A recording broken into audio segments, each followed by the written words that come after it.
میرے ہاتھ میں تھا جب تک میرے مصطفیٰ کا دامن، میرے پاؤں چومتی تھی یہی گردش زمانہ۔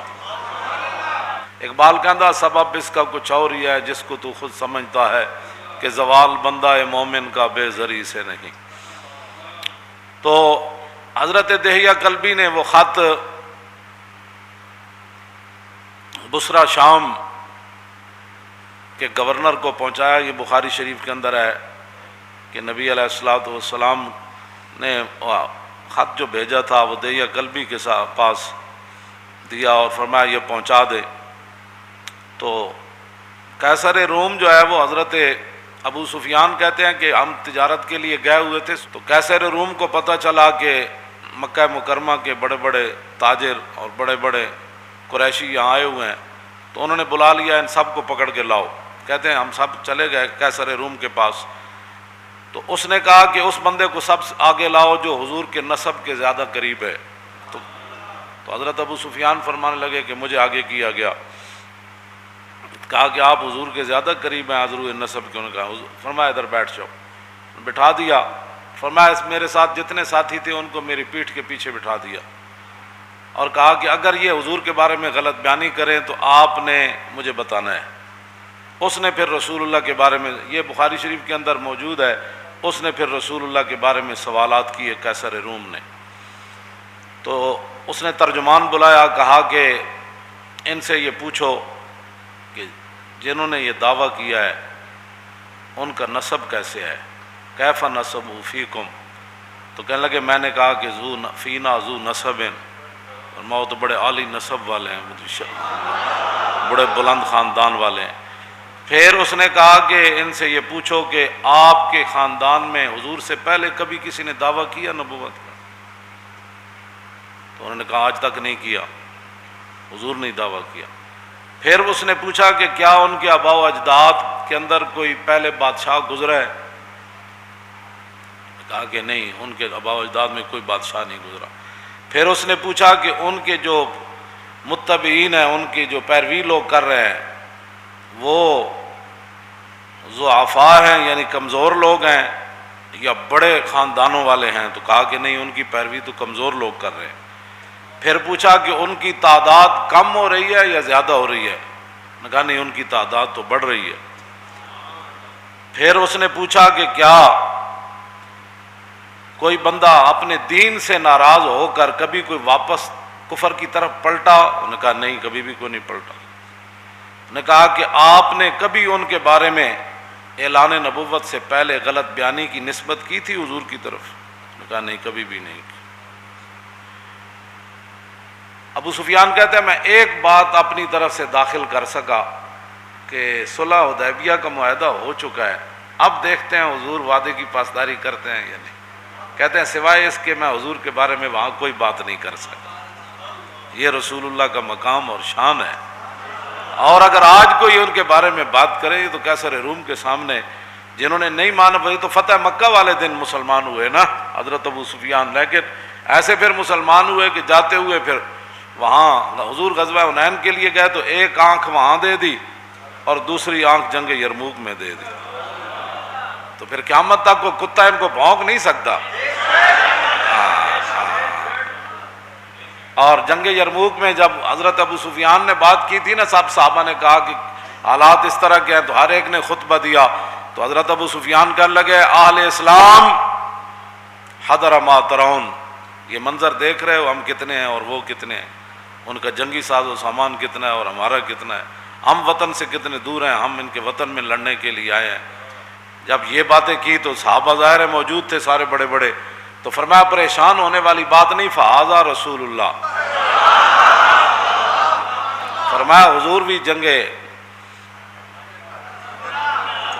یرموک میں حضور بھی جلوہ گر ہیں، فہذا رسول اللہ۔ تو وہاں آپ کی دوسری آنکھ بھی چلی گئی، جو تو کسی کو کیا پہنچتا، آپ کا کوئی بچپن کی باتیں شروع کر دے کہ میں ایسے ہوتا تھا تو پھر میں ایسے ہوتا تھا، تو بعد جو الاسلام یہدم ما کان قبلہ، اسلام کا یہی تو کمال ہے کہ اسلام سے پہلے جتنی باتیں ہوتی ہیں جب کلمہ پڑھ لیتا ہے وہ باتیں ساری ختم ہو جاتی ہیں، بات ختم ہے، وہ تو اسلام کی خاطر نابینا ہو گئے۔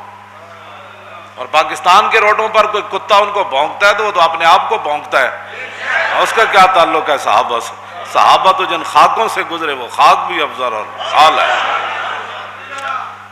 کتنی صداقت ہے۔ فرمایا میں حضور کے بارے میں کوئی بات نہیں کر سکا، صرف ایک بات کر سکا کہ حضور نے کبھی بھی ایسی بات نہیں کی، لیکن اب دیکھتے ہیں کہ رسول اللہ صلی اللہ تعالیٰ علیہ وآلہ وبارک وسلم جو ہے وہ کیا کرتے ہیں، اب نہیں پتہ۔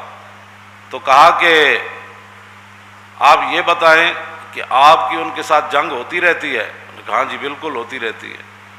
نے کہا کہ وہ جنگ کا نتیجہ کیا ہوتا ہے؟ کہا کہ الحرب سجال، جنگ تو ایک ڈول ہے، جس طرح پانی بھرنے کے لیے بندہ کنویں میں پھینکتا ہے تو ڈول، تو کبھی ایک آدمی پانی ڈول سے نکال لیتا ہے، کبھی دوسرا، مطلب یہ تھا کہ کبھی ہم جیت جاتے ہیں کبھی وہ جیت جاتے ہیں۔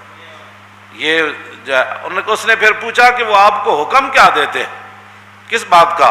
انہوں نے کہا کہ قل تو یقول اعبدوا اللہ وحدہ ولا تشرکوا بہ شیئا واترکوا ما یقول آباؤکم یامرون بالصلاۃ والصدق والعفاف والصلہ۔ انہوں نے کہا کہ وہ ہمیں حکم دیتے ہیں کہ جناب اللہ کی عبادت کرو، اور جن پر تمہارے آباء و اجداد تھے بتوں کی پوجا کرتے تھے وہ سارے معاملات چھوڑو، اور حضور ہمیں نماز کا حکم دیتے ہیں، سچائی کا حکم دیتے ہیں، پاک دامنی کا حکم دیتے ہیں، اور رسول اللہ صلہ رحمی کا حکم دیتے ہیں۔ کہا کہ حضور یہ ہمیں حکم دیتے ہیں۔ اب 11 سوالات کیے اور ان میں سے جواب 9 کے، پھر وہ اس کو ویسے ہیراکل پڑھتے ہیں، ہیراکل یا ہیرکل پڑھتے ہیں، ویسے لوگ ہیرکل کہتے ہیں، ہیرکل یا ہیراکل دونوں طرح۔ انہوں نے بخاری شریف کے اندر بھی اس کا ضبط دیا ہوا ہے کہ اس لفظ کو کیسے پڑھنا ہے، لیکن بخاری اردو بھی کی ہو نا گھر میں تو اس کو سمجھنے کے لیے پہلے 16 سال پڑھنا پڑتا ہے۔ ہاں اے مت کوئی سمجھے کہ جناب گھر اردو دی بخاری پئی ہوئے تو بندے نو بخاری سمجھ آ جائے، ہاں جی پھر تے گل مک جاندی، پھر تو ہر بندہ استاد العلماء تے شیخ الحدیث تے جناب شیخ الکل تے جناب خطیب پاکستان تے فخر ہندوستان بن جائے گا۔ ہاں جی گھر کتاباں ساریاں پئی نہیں ہوندیاں، پھر سویرے تسی منڈیاں نو کیوں سکول بھیج دیو، دودھ پیندے نو بھی بھیج دیں دیو، کتاباں ساریاں گھر پئی نہیں ہوندیاں، کتاباں گھر رکھنا بندہ مولوی تھوڑا ہو جاتا۔ ایک مولوی ہے جڑا سارے ہر بندہ مولوی ہے، جنہوں جناب اٹھ پٹو میں اخبار مضمون پڑھیا سی تو اخبار مضمون پڑھنا بندہ مولوی ہوندا، عمر باید کے یار آیت بکنار، بڑی لمبی عمر چاہی دی تاں یار بغل چاہندا۔ تو میں اس لیے یہ بات کر رہا ہوں کہ لوگ ہرکل پڑھتے ہیں، ان کو یہ بھی نہیں پتہ ہوتا کہ ہیراکل ہے یا ہیرکل ہے۔ اس نے پھر آگے سے حضور کی ترجمانی کیا کی سنیں۔ اس نے حضرت ابو سفیان کو کہا کہ میں نے آپ سے یہ پہلا سوال کیا تھا، فقال لترجمانہ قل لہ سالتک عن نسبی فذکرت انہ فیکم ذو نسب وکذالک الرسل تبعث فی نسب قومہا۔ میں سب سے پہلے میں نے تم سے یہ سوال کیا کہ ان کا نسب کیسا ہے، تو آپ نے خود کہا کہ وہ تو بڑی عالی نسب والے ہیں۔ کیسر روم کہنے لگا کہ یہی تو نبیوں اور رسولوں کی شان ہوتی ہے، یہی تو نبیوں کی شان ہوتی ہے کہ وہ اعلیٰ نسب ہوتے ہیں۔ اس پر میں کوئی دائیں بائیں نہیں جانا چاہتا، یہ بات رہ جائے گی، لیکن آپ خود سمجھ لیں کہ جو حضور کے مقابلے میں باتیں کرتے ہیں ان کی اپنی حیثیت کیا ہوتی ہے، کون ہوتے ہیں۔ دوسرا کہتا ہے میں نے سوال کیا کہ آپ کی قوم میں کبھی کسی نے یہ بات کی ہے، تو آپ نے کہا نہیں کی۔ تو کہتے ہیں ان پر الزام تو آپ تب لگاتے، پہلے یہ ریت چلی آتی کوئی یہ بندہ کرتا ہے میں نبی ہوں، کوئی یہ کرتا ہے، جب آج تک کسی نے بات نہیں کی تو پھر نبی برحق یہی ہے۔ پھر میں نے تم سے یہ سوال کیا کہ کیا ان کے آباء و اجداد میں سے کوئی بادشاہ ہوا ہے، تو تم نے کہا کوئی نہیں۔ تو اگر کوئی نہیں تو پھر تو نبی برحق ہے۔ اگر ان کے آباء و اجداد میں کوئی بادشاہ ہوتا تو ہم یہ سوچتے کہ وہ اپنے باپ اور دادا کی بادشاہی واپس لینے کے لیے دعویٰ کر رہے ہیں، جب ہوا ہی کوئی نہیں تو پھر آپ کو کیا مسئلہ ہے، آپ کیوں نہیں کلمہ پڑھتے ہو، کیوں نہیں پڑھتے آپ کلمہ؟ پھر میں نے آپ سے یہ سوال کیا کہ کیا آپ نے اعلان نبوت سے پہلے کبھی کوئی غلط بیانی کی نسبت حضور کی طرف کی، تو آپ نے کہا نہیں۔ اللہ، تو کہا کہ جو نبی لوگوں کے ساتھ غلط بیانی نہیں کرتے وہ رب کی طرف غلط بیانی کی نسبت کیسے کر سکتے؟ کہ اللہ نے مجھے نبی بنایا. تو جب لوگوں کے ساتھ انہوں نے کبھی ایسی بات نہیں کی تو اللہ کی طرف کیسے نسبت کر سکتے؟ گل اے وے جڑا سمجھ آ جائے تو خط نال بھی آ جائے جی، سمجھ آ جائے تو غیروں کو پوچھ کے بھی مقام رسول سمجھ آ جائے. جے نہ آوے تو ساری زندگی قرآن و حدیث پڑھ کے مولویوں دیا تقریراں سن کے بھی سمجھ نہ آوے، پھر بھی بندہ غیروں دیاں گلاں کرے. کہتے ہیں میں نے پھر آپ سے یہ دوسرا سوال کیا کہ ان کی اتباع کمزور لوگ کر رہے ہیں یا بڑے لوگ؟ تو آپ نے کہا کہ ان ضعفاءهم اتبعوا وهم اتباع الرسل. انہوں نے کہا کہ نہیں کمزور لوگ کر رہے ہیں. تو انہوں نے کہا کہ آدم علیہ السلام سے لے کر حضور تک جب بھی کسی نے ابتداءً پیروی کیا تو کمزور لوگوں نے کیا،